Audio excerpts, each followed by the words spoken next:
Well, it's important to me because it's important to the industry. As retail media continues to evolve, it is taking up a greater share of client budgets, it's taking up a greater share of retailer and brand planning time, and it's becoming increasingly important as an avenue to reach consumers.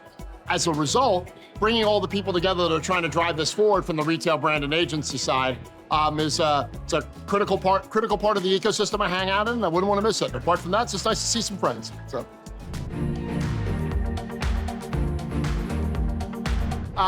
Today, the CPG Guys is a podcast. We have about 25,000 followers on LinkedIn, and a lot of the people that have been speaking today on the panels have been guests on our podcast, as we seek to help brands explore the future of digital commerce, the future of retail, and the future of media, and how those two things are really converging together and sort of driving change, if you will, in the way that brands and retailers need to think about how they go to market, how they spend money, how they try to reach consumers, and how they convert those consumers into shoppers.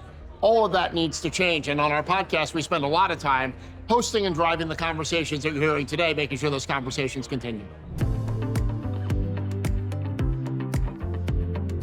Well, I think there's been an enormous amount of conversation around standards today, which makes sense given the work that the IAB is trying to do in that space. And I think that's important.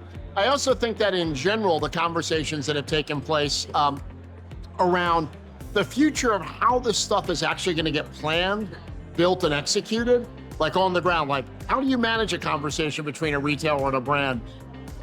From a retailer point of view, when that retailer is both a media platform and a big selling platform, and their selling history isn't just in the online world, but also through the store-based world.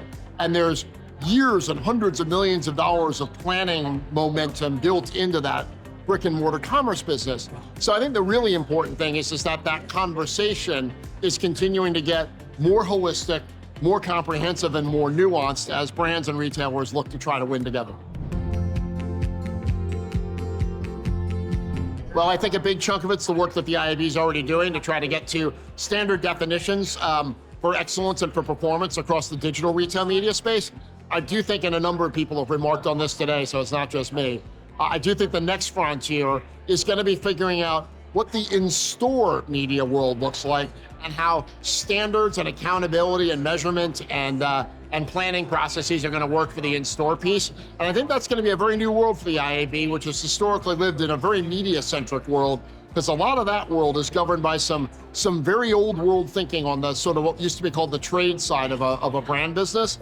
And bringing together that thinking with some of the newer thinking around digital media, I think it's going to be, there's real work to do that IAB may do on their own or may need to partner with other groups that history and legacy in that space. You've got people at the table that don't understand the pro quo and the quid pro quo. And I thought that was a really interesting sort of takeaway from me anyway, trying to help brands simply think about why this conversation needs to change. There are so many people in this that either understand the quid, the pro, or the quo, but don't understand all three put together. And I think bringing those people together is a big piece of the work. So that helped crystallize some thinking I had around that topic, so that was cool.